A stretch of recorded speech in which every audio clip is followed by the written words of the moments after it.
Vanili kan komoditas termahal nomor 2 setelah saffron, dan itu kebutuhan vanili di global, di dunia itu cukup luar biasa, yaitu 10.000 ton per tahun. Ketika ditanam dimanapun juga bisa, tidak kita butuh lahan yang khusus kita sediakan, itu tidak, sehingga ketika pengen nanam vanili itu sebetulnya kendalanya sangat minim sekali, karena cuma di teras saja bisa, di belakang rumah, samping rumah, mungkin yang punya tingkat di balkon tingkat aja bisa sebetulnya kan itu. Dan enaknya di vanili ketika kita panen saat ini kemudian kita keringkan, kita bisa dijual kapanpun karena ini sebagai tanaman investasi itu.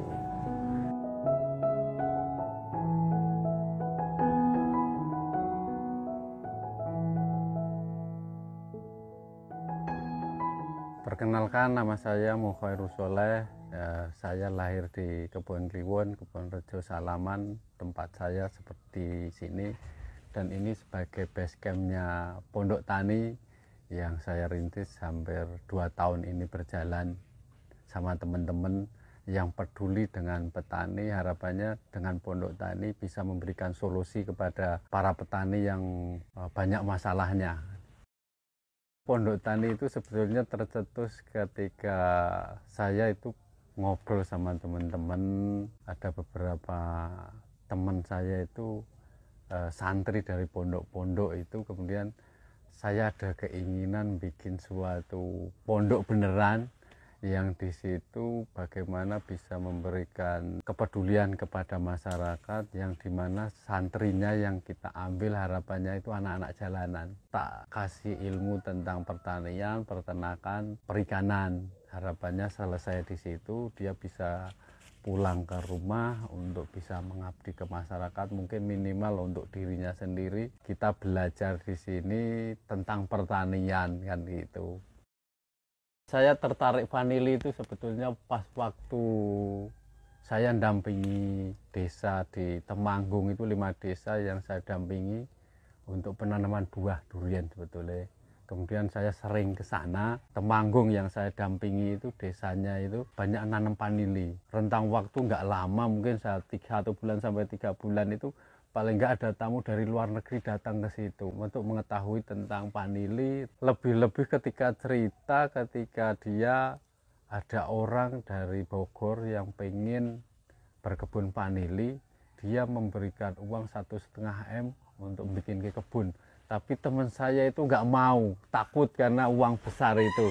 Dari situlah saya langsung tergerak sekali, oh ternyata potensi vanili sangat luar biasa kan. Saat itu juga saya langsung nanam vanili.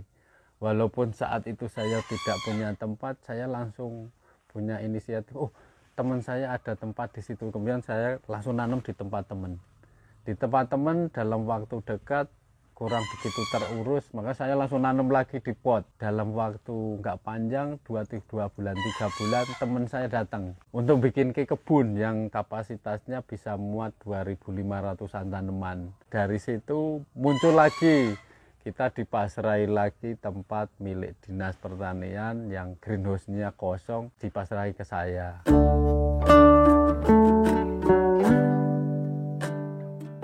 Kalau kita biasanya kita tanam dari sulur panjang 1 meter, kemudian persiapan lahan dulu, lahan siapkan, kemudian tajar kita siapkan untuk rambatan, kemudian media kita siapkan, baru nanti sulur itu kita tanam.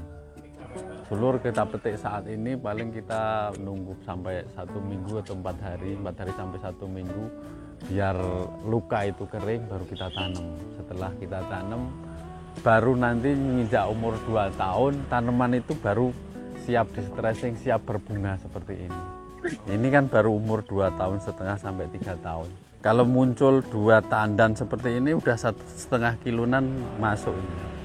2 tandan, 3 tandan itu udah 1,5 kilonan. Nanti kalau udah 6 tandan bisa lebih itu, jadi 21 kilonan. Itu panen pertama, panen kedua bisa 2 kali lipat. Nanti panen berikutnya bisa 2 kali lipat lagi. Ketika vanili itu sedikit kita susah jualnya. Tapi ketika kita punya banyak, kuotanya banyak dan itu bisa kita jual, kita punya penawaran ke konsumen yang mau beli gitu. Tapi kalau kita cuma punya 10 kilo, kita tawarkan ke siapa? Tapi kalau kita punya 5 ton, 10 ton, nah kita bisa menawarkan ke eksportir itu loh. Apalagi ketika vanili kan buahnya nggak begitu banyak, satu pohon paling 1 kilo sampai 5 kiloan lah. Tapi kalau kita pengen nanam banyak, kita butuh modal banyak, tanah luas, kemudian kita butuh tenaga banyak juga, dan itu kita terbentur di situ. Makanya kita bagaimana kita untuk menggapai cita-cita itu dengan merangkul teman-teman petani. Ayo kita nanam bareng, siapa tahu mungkin satu rumah itu 10 pohon, tapi kalau ada 10.000 rumah kan kita nanti panennya juga banyak sekali kan itu. Nanti kita bareng-bareng kita jualnya, sehingga kita punya bargaining, penawaran yang menarik untuk petani, sehingga petani itu punya kekuatan. Kalau kita kompak, petani itu sebetulnya bisa sejahtera karena punya kekuatan, kita punya suara, sehingga kita bisa menyuarakan. Kita tidak didikte harganya, tapi kita yang dikte mereka gitu. Harapan saya seperti itu sebetulnya. Ya, vanili kan komoditas termahal nomor 2 setelah saffron, dan itu kebutuhan vanili di global, di dunia itu cukup luar biasa, yaitu 10.000 ton per tahun. Itu baru ke cover oleh Madagaskar yang secara data itu 58%. Itu cuma bisa mengcover 2.000 sampai 3.000 ton per tahun. Indonesia paling di 200-300 ton per tahun. Berarti masih punya peluang sangat luar biasa sebetulnya.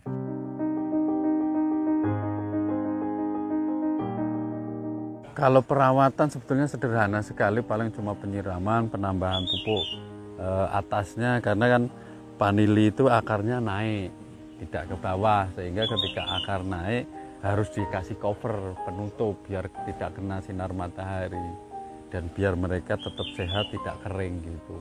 Kita standar minimal sulur 1 meter. Nah, sulurnya sehat, bebas dari mungkin dari penyakit busuk batang, karena kan yang momok terbesar di petani vanili adalah busuk batang, busuk akar, busuk buah itu. Kalau vanili sebetulnya tidak butuh luasan yang butuh itu enggak sebetulnya, karena ini tanaman kan tanaman merambat, kemudian ditanam dimanapun bisa, dataran rendah sampai maksimal DPL 1.500 itu bisa, sehingga di teras pun bisa sebetulnya ditanam di tabula pot yang itu. Kemudian di pekarangan rumah seperti ini, kanan kiri, depan rumah, belakang rumah itu bisa ditanami. Tidak terpacu harus sekian meter persegi, itu tidak. Maka dari itu saya senangnya di vanili ini, ketika dia minat, kita bisa nanam dimanapun, sesempit apapun gitu loh. Saya yakin pasti bisa gitu loh. Anak kos saja saya jamin bisa kok gitu loh. Vanili kalau dari saya sendiri bisa diambil cuan itu sebetulnya bisa semuanya. Dari media, kalau ada teman-teman yang pengen nanam butuh media, kita sediakan. Tapi kalaupun mereka pengen tahu, kita ajari secara detail, semuanya kita ajari. Tapi kalau nggak mau ribet ya kita siapkan. Dari tajar, kalau mau cari sendiri monggo, mau bikin sendiri kita ajari. Kalau pengen terima bersih kita sediakan. Kemudian dari pupuk POC teman kita bisa bikin, sehingga untuk mensuplai pertumbuhan, untuk perawatan tiap mingguan ataupun 1 bulanan itu kita ada. Kalaupun mereka pengen belajar sebetulnya kita ajari juga. Kemudian dari kita setelah nanam, setelah umur 2 tahun sampai 3 tahun, sulur itu bisa kita jual sebagai bibit kan itu. Kemudian nanti muncul bunga, muncul buah, itulah yang paling utama sebetulnya, nanti yang kita jual itu buahnya. Dan enaknya di vanili, ketika kita panen saat ini, kemudian kita keringkan, kita bisa dijual kapanpun, karena ini sebagai tanaman investasi itu. Tergantung kita mau jual kapan, sehingga pas harganya mahal baru kita jual pun nggak apa-apa kan itu. Tidak harus itu waktu panen harus dijual, tidak. Vanili memang ada beberapa jenis, tapi yang terkenal di sini itu yang dibudidayakan di wilayah Jawa Tengah ini planifolia. Sebenarnya ada Tahiti, ada Pompona, dan harganya yang paling menarik masih di planifolia itu. Kalau harga basah saat ini di kisaran 75 sampai 150-an.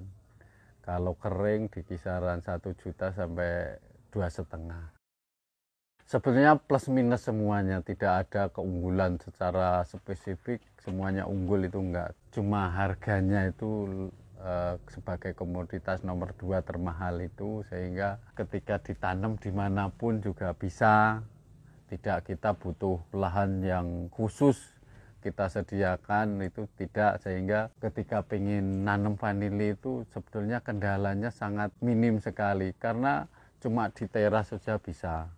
Di belakang rumah, samping rumah, mungkin yang punya tingkat di balkon tingkat aja bisa sebetulnya kan itu.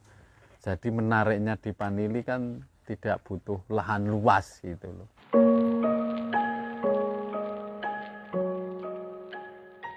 Ini ada di kebun milik BPP Salaman, milik Dinas Pertanian Kabupaten Magelang. Ini dulu greenhouse ini dibikin, kemudian sampai setengah tahun nggak ada isinya, kemudian ketemu saya dipasrahin untuk nanemi ini. Sudah tertanam, biasanya yang merawat ini anak-anak PKL sama bapak-bapak yang ada di sini. Ini kok 1,5 bulan nggak dilihat sudah rumputnya lumayan banyak ini. Ini sistem greenhouse ini seperti ini. Nanti pembuahannya bisa tergantung kita, karena penyiraman air tergantung kita. Walaupun hujan, dia tidak kena air kan itu. Kita bisa pembuahannya kapanpun. Kita tidak tergantung oleh kemarau. Kalau yang konvensional seperti tadi, kita tergantung dengan kemarau. Minimal 1 bulan kita tidak ada hujan untuk stressing airnya. Kemudian yang lain-lain bisa kita lakukan secara bertahap mungkin bisa, tapi kalau untuk kemarau memang kita butuh benar-benar dari sananya. Tapi kalau greenhouse berarti kita bisa kapanpun, karena hujan dia tidak kena air. Karena di bisnis pertanian itu sepertinya kan tidak seperti hitung-hitungan 1 tambah 1 adalah 2 itu.